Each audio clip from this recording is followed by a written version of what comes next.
This learning object is a production of Abu Dhabi Men's College, Center of Excellence for ICT and Learning Technology.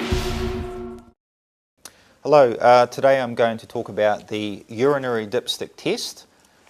This is a very useful and rapid test that's used routinely in medical labs around the world.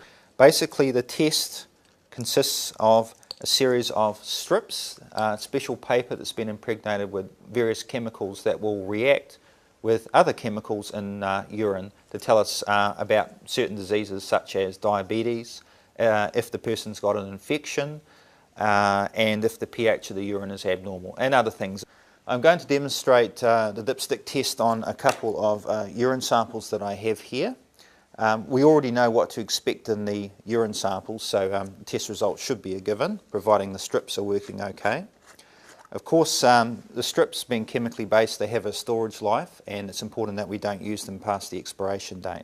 So basically we have a urine sample here.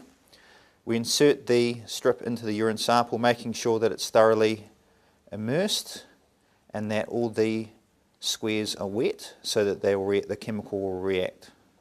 Okay, and looks like we're already getting a chemical reaction. So first I'll blot off the excess urine on the strip onto the paper, and at most it should take about a minute. And if we look on the side of the vial or the container that these strips come in, it gives us a reference colour range. So normally if we take a non-reacted strip, okay, looks like this, okay, and then the colour will change and we hold it this way against the different colours. So when we get a colour match, we can say if there's been a positive result, and also it gives us rough ranges or concentrations for the different chemicals found in urine, so we can make a diagnosis. Okay, I think that's probably had enough time now. Okay, we're getting a strong colour reaction there on the end. So if we hold it up to the vial like this, and then we look along it, so making sure I've aligned the squares properly. I'll start at the bottom, and we've got quite a strong blue colour down there. So this one is the test for blood. Okay, so normally if it's negative, I should get a yellow colour. And instead I'm getting quite a strong dark blue, and if I align it until the next colour, this is one here. Okay, so that means there is a strong amount of blood in this sample. There's lots of blood, a significant amount of blood. So that's quite a strong reaction. Looking at the other squares, I think everything else is normal. So that's a nice green, that's pale, that's a normal pH for urine.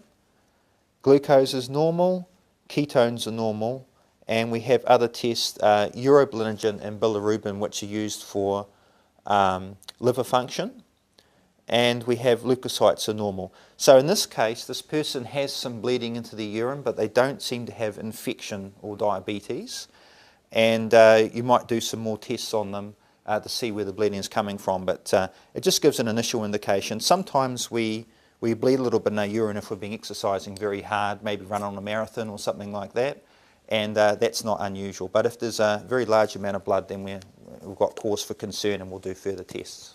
But it's very useful as a non-invasive test we can do. We can easily get a urine sample and run a test, and we'll know in a few minutes if there's a problem, and then we can do other tests. And that's basically how the urine dipstick analysis test works.